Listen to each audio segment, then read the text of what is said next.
It is the 28th day of November 2024. I trust you're having yourself a wonderful Thursday, this last Thursday of the month of November this year. And to our American friends, a happy Thanksgiving to you and your families. You're just in time for news now right here on TV47, the home of untold stories. But before then, here's a glimpse of what is making headlines at this hour.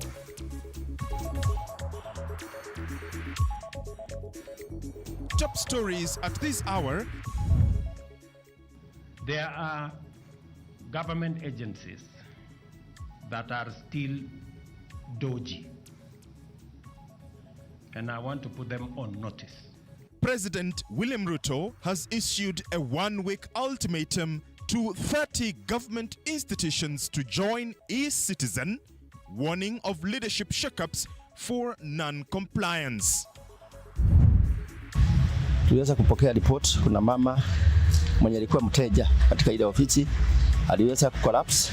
A 76-year-old woman in Thika collapsed and died while seeking services at the sub-county lands adjudication office.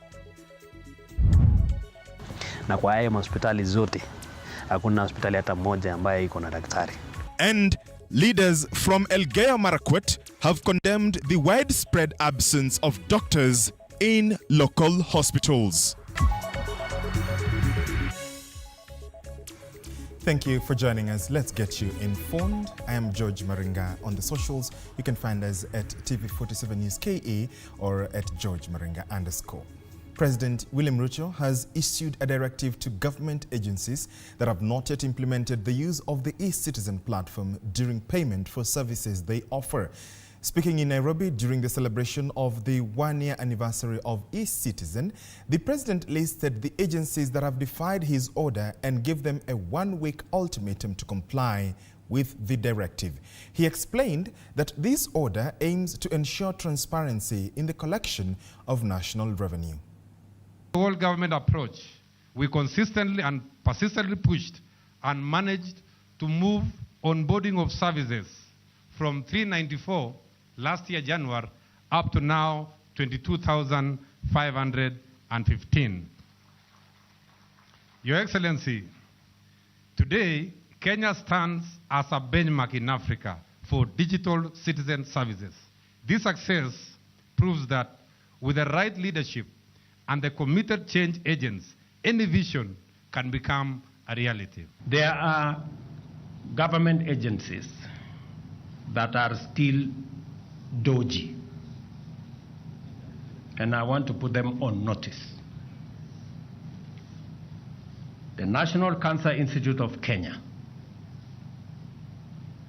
Kenya Hospital Authority Trust Fund, Kenya Nutritionist and Dietitians Institute, Health Records and Information Managers Board, National Syndemic Disease Control Council, Occupational Therapy Council of Kenya, Digital Health Authority. You are a new entity, but you must comply. Kenya Biovax Institute Limited. I know the CEO. Please tell him I am putting him on notice. Kenya National Public Health Institute, Kenya Health Human Resource Authority, Kenya Water Institute, Tanathi Waterworks Development Agency, Water Sector Trust Fund, Kenya Engineering Technology Registration Board, Kenya Ports Authority, Independent Police Oversight Authority, Private Security Regulatory Authority, Nairobi International Financial Center, Kenya Reinsurance Corporation, Financial Reporting Center, Kenya Institute of Supplies Management, Consolidated Bank of Kenya, Development Bank of Kenya, Kenya Accountants and Secretaries National Examination Board, Institute of Certified Public Accountants of Kenya, Institute of Certified Secretaries, Energy and Petroleum Regulation Authority, Kenya Power Company, Limited, Rural Electrification and Renewable Energy, Geothermal Development Company, GDC, Kenya Petroleum Refineries Limited, National Defense University, the Kenya Space Agency, the Kenya Shipyard Limited. Indeed, police in Thika are investigating the sudden death of a 76-year-old woman who collapsed while waiting for services at the Sub-County Lands Adjudication Office. Preliminary reports indicate that she was among several clients in the waiting bay, awaiting the return of the Lands Adjudication Officer who had informed them to wait until the afternoon for assistance. Thika West Sub-County Police Commander Lawrence Mushangi confirmed that officers were dispatched to the scene after receiving reports of the incident. Katika Ministry of Lands, Thika office, tuliweza kupokea report. Kuna mama mwenye alikuwa mteja katika ile ofisi aliweza kucollapse. Officers walifika pale na kadhibitisha ni kweli. Tuliweza kuchukua ile huyo mama akakimbizwa hospitali, lakini by the time alikuwa anafika hospitali akawa ameaga. Huyo mama alikuwa ameenda kwa hiyo ofisi, alikuwa anafanya search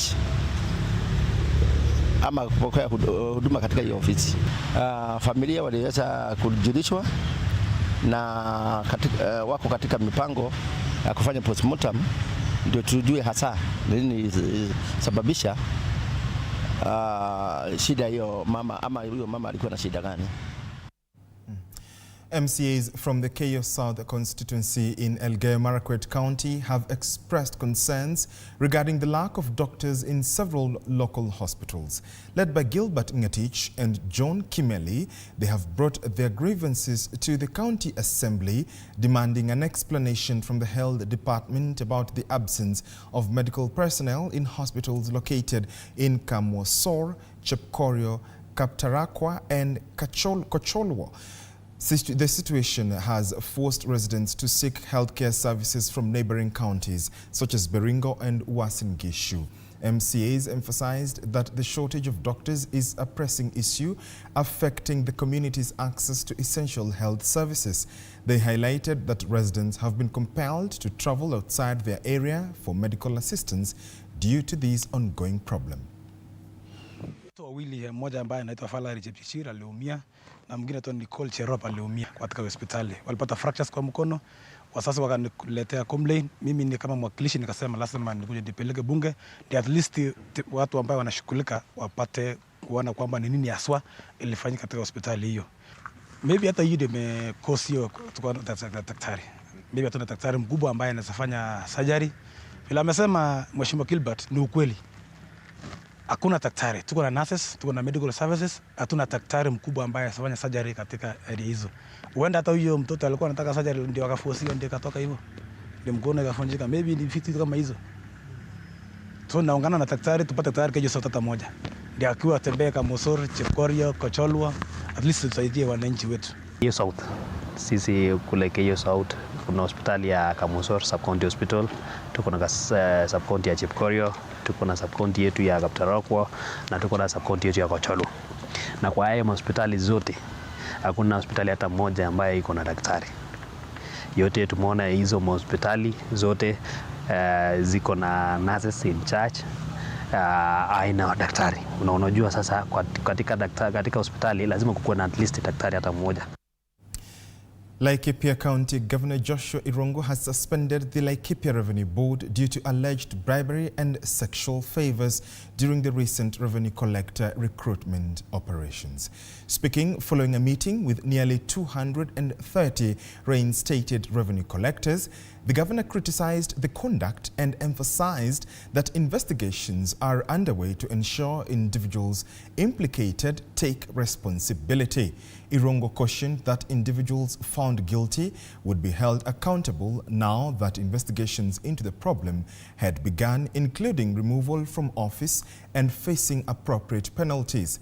The county administration has reinstated 230 revenue collectors and hired 20 new collectors to replace those who were sacked for disciplinary reasons, increasing the total number of employees to 250.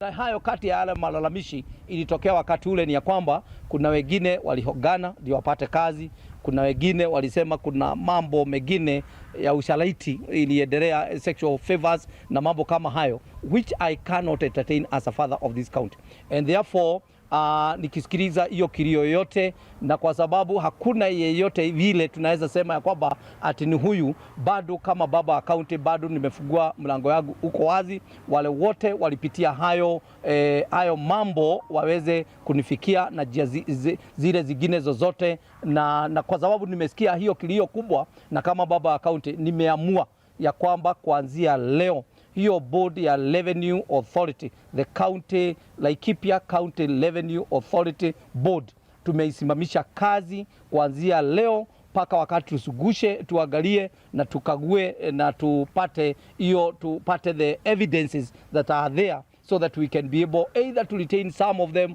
or wote waende nyumbani, lakini kwa wakati huu wote wamesimamishwa kazi until further notice. Indeed, 2 people were seriously injured in Gem, Siaya County, when chaos occurred during the ODM party grassroots elections in the constituency. This incident happened at Muhanda Primary School earlier yesterday, just as the exercise kicked off in many parts of the country. The injured were rushed to Yala Sub-County Hospital, where they are under medication.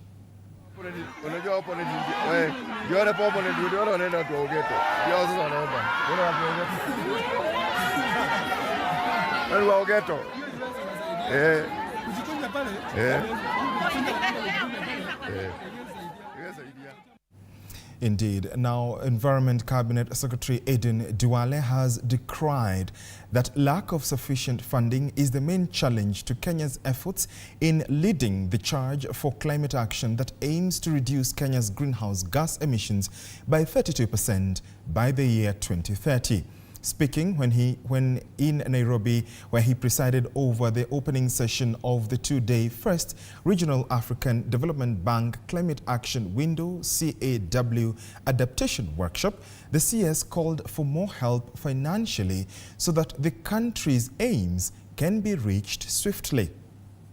The representative of the Dutch Embassy, which is the Netherlands, is one of the contributors to the climate. Climate finance remains a very critical barrier. African countries, including Kenya, face substantial challenges in securing necessary funding for climate adaptation and mitigation. The African Development Bank estimates that Africa needs $60 billion annually for adaptation, yet the current financing falls short of that. So the initiatives like the Climate Action Window are critical, essential to closing this gap. We will continue to focus on delivering high-impact projects that drive meaningful progress in building our climate resilience. Our determination remains unwavering, and we are fully focused on achieving tangible results. Really to permit us all in the countries that we serve and love to take these solutions to scale, to accompany the governments that we serve and support to implement their nationally determined contributions and their development objectives. And so we will have to be together in this. We are together in this, on est ensemble, as I think we often hear the leadership of the African Development Bank saying, or tupo pamoja, as we say in Kenya. Kenya's legal framework, anchored in the 2010 Constitution and the Persons with Disabilities Act, champions the inclusion of disabled people. However, a recent report reveals a significant gap between policy and actual practice. Research indicates that only 4% of public institutions comply with the mandated 5% employment quota for people with disabilities, resulting in just 1.3% of job opportunities being accessible to this group. Through the Council of People with Disabilities, 40,000 students receive education, alongside many others benefiting from government support. I want to tell you, person with disability, disability is not a qualification. You must also be employable for you to be employed. We seek opportunity in Kenyatta National Hospital, but you cannot be employed as a surgeon if you do not train as a surgeon. So even you as person with disability, you must work hard so that you can be employed. This Honorable Mora, it is not because of being a person with albinism that he is the government spokesman. It is because of the Queen's English, and it's because of the brain he is oozing with knowledge. That is why he is there. It is his own qualification that gave him to be there. So even if we are a person with disability, we have also to work hard. There is Washington Opio, who have been a commissioner. He have been there because of qualification. So I urge person with disability, as we seek opportunities, make sure you can grab that opportunity by making yourself employable. Celebrating the 20 years for Kenya fosters a sense of community and solidarity between and among national and county governments, stakeholders, persons with disabilities and their allies, thus promoting a more inclusive, collaborative, and a very supportive society. Finally, our chief guest. But we have very lovely exhibitions outside there. At one point again, we shall have keynote speeches, we shall have panel discussions and breakaway sessions, and equally, moments for networking. So the anniversary provides a platform for us to showcase the achievements at an individual and a collective level, and the positive impact of inclusive policies and practices, in particular here in Kenya. Let's take you to the coast, where the 2024 Lamu Cultural Festival is underway, drawing thousands of visitors to the UNESCO World Heritage Site. A celebration of Lamu's rich history, culture, and traditions, the festival promises 3 days of dynamic performances, exhibitions, and cultural showcases. The annual festival is a highlight on East Africa's cultural calendar. This year, it's attracting an impressive crowd from local enthusiasts to international visitors, all eager to dive into the unique cultural practices of Lamu. Famous for its Swahili heritage, the island is alive with traditional dances, art exhibitions, dhow races, and vibrant culinary displays, offering a rare glimpse into the ancient customs of the coastal people.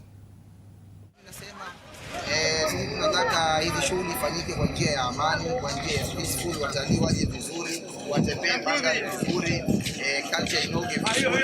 So Lamu inakuwa na uchumi bora. Kwa hali hii ya sasa, kwa wageni wamekuja kwa wingi sana, inatoa ile tuhuma ya kusema kuwa Lamu hakuna usalama, Lamu kuna insecurity cases. Hii wageni kuja kwa wingi yaonyesha kuwa Lamu ni salama, na Lamu watu wanaweza kuja waende na kwa usalama. Kwa maana hiyo wageni wataweza kuja kwa wingi, na wale investors wanaweza kuja kwa wingi, na watu waweze kupata kipato. Sema kwamba mpangilio wa mambo ya culture, sema kweli mwandishi kama ule wa kuletwa kama ile polisi tayari unaleta mtiko mkubwa, sio watu mmoja kwa wingi. Tumepata Muhammad Abdalla ambaye kwa safari jana, mtu leo tofauti jana na leo asubuhi.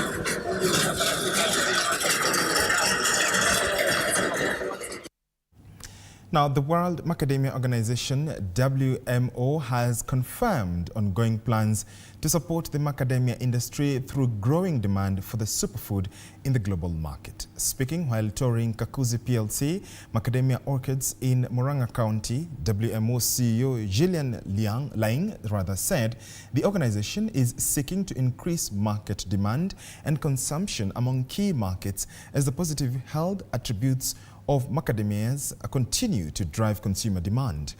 In addition, they have asked processors in Kenya to join the organization directly, and 9 Kenyan-based processors have already committed. So we know that there's going to be a lot of growth of macadamias. There's a lot of trees in the ground, and we know that supply will double in about the 6 or 7 year mark.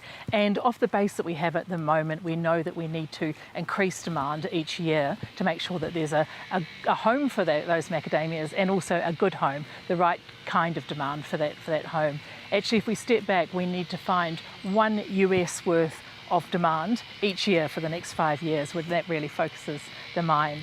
What we do primarily is look to connect with consumers and give them a reason to buy macadamias. So we tell them about their health benefits, we encourage them to include them in their life. The long-lasting acute water scarcity in Nairobi and its environs will now be a thing of the past. This is after the government of Kenya, in partnership with the Agence Française de Développement, AFD, inaugurated 4.5 billion shillings Kigoro water treatment plant that is hoped to ensure safe, clean and reliable water supply. Speaking during the inauguration ceremony, Eric Muga, the Cabinet Secretary for Water, Sanitation and Irrigation, reiterated the government's resolve to ensure every Kenyan enjoys their constitutional right to clean and affordable water. On his part, Fandi Mohamed, the French minister, highlighted the strong partnership between Kenya and France in the water and sanitation sector.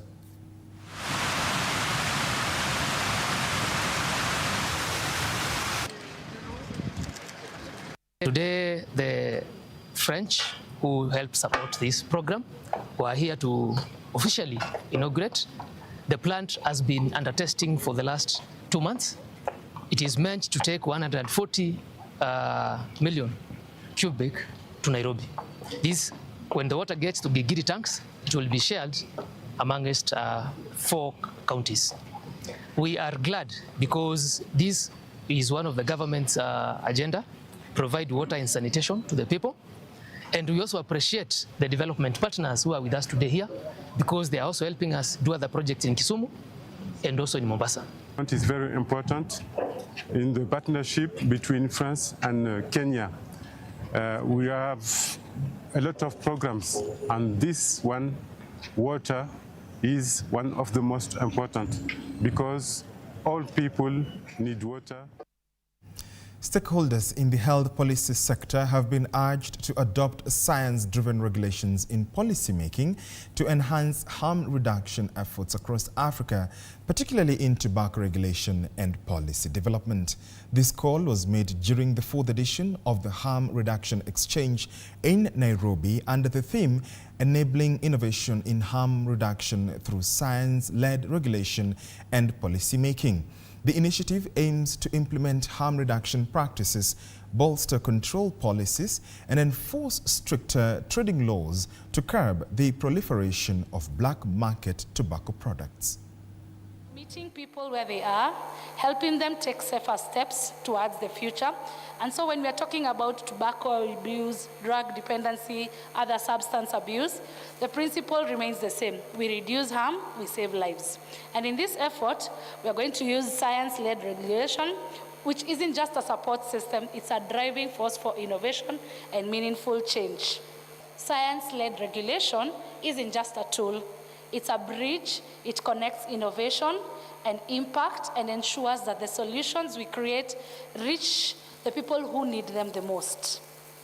So if we embrace this bridge, we can rewrite the narrative of harm reduction in Africa and beyond, and we can move forward from a place of despair where harm seems inevitable to a place of hope where we empower individuals to live happier, healthier, safer lives. So assuming there's a lot of misinformation in our social media platforms, and then you go to a mainstream media platform which has said the same thing, then you'll believe that it's true, because you expect that we as journalists go the extra mile to find out what is the science behind these stories, what are all the stakeholders talking about, so that we give a ethical diligence for us as media practitioners.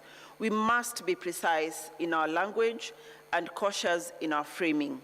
When reporting on emerging studies or controversies, journalists must contextualize findings without sensationalism. The Presbyterian Church of East Africa, PCEA, has called on President Ruto to follow the rightful procedure in the cancellation of Adani deals, citing that the government has frequently made declarations to calm Kenyans, yet nothing is changing. This comes a few days after Ruto announced to cancel Adani deals in its entirety. The church criticizes the government's methodology of making roadside declarations, yet at the end of the day, they implement policies against Kenyans. They have also raised concerns about the state using security agents to churches in an effort to intimidate the clergy, following their firm stand to correct and criticize the government.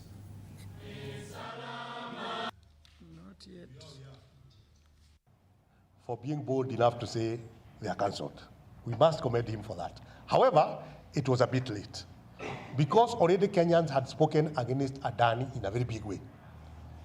If it was public participation, people were saying, don't give out our airport. Don't give out our energy sector to Adani. Yet, progress was made towards that direction until in the United States of America, some prosecutions were done against Adani. That very day, the president spoke against those contracts. So we hope that the Adani deal, now that it is cancelled and we're happy about it, it will not be reintroduced through a back door. And we are not against partnerships, international, local, we are not against them. But the Kenya Union of Post-Primary Education Teachers (KUPPET) officials have threatened to recall their members who are currently marking the KCSE 2024 examinations. According to the KUPPET Siaya Branch Executive Secretary Sam Opondo, he said that a section of teachers who are currently marking the examinations were allegedly being humiliated and intimidated by the Kenya National Examinations Council (NEC). This comes after the reports that a section of teachers from selected institutions have been ejected from marking centers on grounds that their schools were involved in exam irregularities. With regard to what we consider unmitigated mistreatment of our members who are involved in the marking of Kenya Certificate of Secondary Education exams 2024. The Kenya National Examination Council has over the last few days, with flagrant disregard to common decency, decorum, and general good order, subjected KCSE examiners from selected schools to untold humiliation and unnecessary embarrassment. Some have been retired without reason.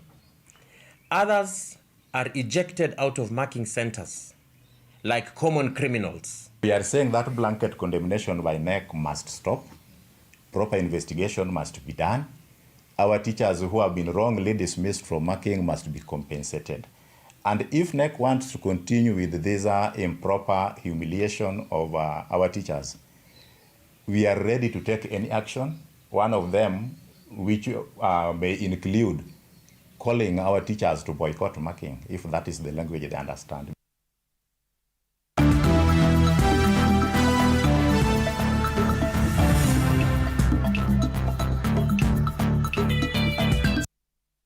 Let's get sporty. Liverpool, Benfica, Lille and